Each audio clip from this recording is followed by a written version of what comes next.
If there's one thing that you should know about me, it is that I love the library. Every time a hold comes in, it's like Christmas morning. It's like the package delivered notification. It is genuinely such a hit of serotonin whenever I receive that email notification that my book is ready. The fact that I also have to return it in 3 weeks' time is great motivation for like reading it within a reasonable amount of time after I acquire said book. And we all know there's nothing more motivating than a deadline and last-minute panic.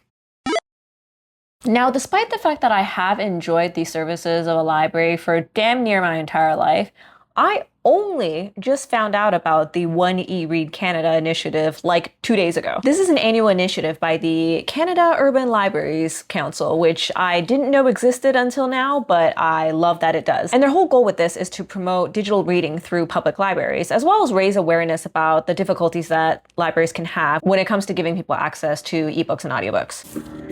Just wait for that motorcycle. Functionally, it acts as a nationwide book club, and every year they pick one book to kind of be their feature book, and they'll make that one book available for an entire month without any holds or wait lists. If you've never borrowed anything from the library before, what you can run into when you want to read some of the more popular titles is that you probably have to put a hold in, which means that a library has a limited number of copies per book, and this applies to both physical and digital because it's basically just like a set number that the publisher gives them. So sometimes you have to wait a few days, you might have to wait a few weeks. Sometimes if it's really popular and there's not a lot of copies, you might have to wait a few months. But for the entire month of April, my top book of 2025 is going to be available without any limits. And yes, I do realize that April is half over, but in my defense, I did just find out about this. Spoilers for my top books of 2025 video if you haven't watched that already. But if you do want to see what my top books are in order from number 10 to 1, then go check out that video. It's the very first video that I posted on this channel. Feel free to give that a watch and then come back to this one. I'm happy to wait.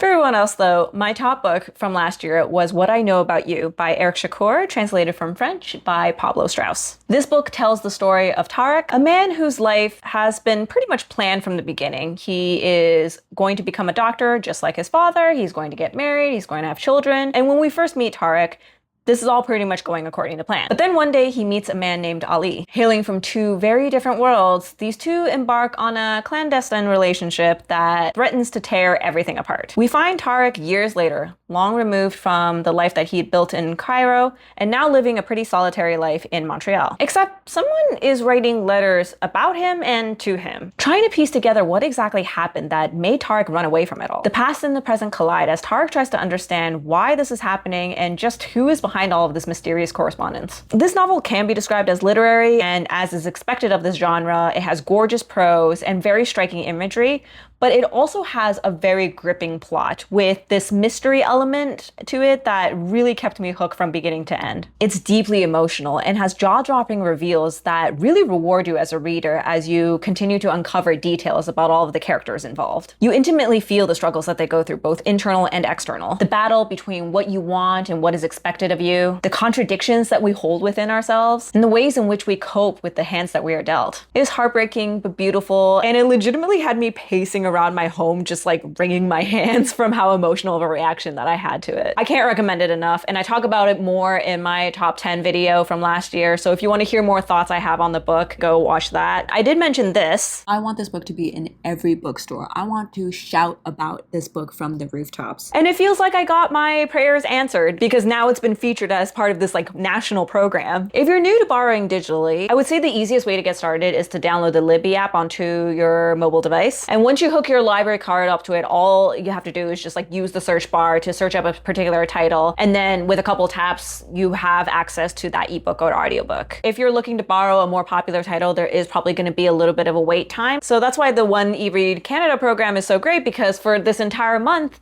you won't have to worry about that. There is an unlimited number of copies that the libraries are making available, and you can borrow this book right away. If you don't already have a library card, what are you doing? It's free, go get one. It shouldn't take more than a few minutes. And it not only gives you access to books for free. You can also get access to things like magazines, news outlets that are normally behind a paywall, CDs and DVDs, video games, sometimes even musical instruments. Libraries also provide a lot of free or low-cost activities, classes, programs, community events, and they are one of the last public places where you can step inside and not be expected to have to pay money in order to stay there. For those of you who do want to take advantage of the unlimited borrowing here in Canada, I will drop a link to the One eRead Canada's official website, as well as the Toronto Public Library's page on it in the description, and check out those links for more information. Or if you already have Libby hooked up on your e-reader, phone, or tablet, just go look for What I Know About You, Éric Chacour, on those devices, and so long as it's any time between now and April 30th, you should be able to borrow it right away. And if you're not in Canada, I would still encourage you to go check out this book. Borrow it through your local library. If they don't stock it, you can put in a request for a specific title. And if you want to own the book, I would highly encourage you to check out your local independent bookstore or something like bookshop.org, which directly benefits local bookstores as well. Okay, thank you for coming to my TED Talk. I hope this inspired you to check this book out. If you've already read it, please let me know your thoughts. I would love to chat about the book with you. And if this inspired you to check out the book, also let me know and give me your thoughts once you finish it. So thanks so much for watching. Like and subscribe for more bookish content coming up, and I will catch you later. Goodbye. All right, I don't have the actual book because it was a library book that I used to read this initially, so we're gonna do a little fake out, all right? Oh my gosh, okay. Gonna Photoshop the right book cover onto this. Don't tell anyone.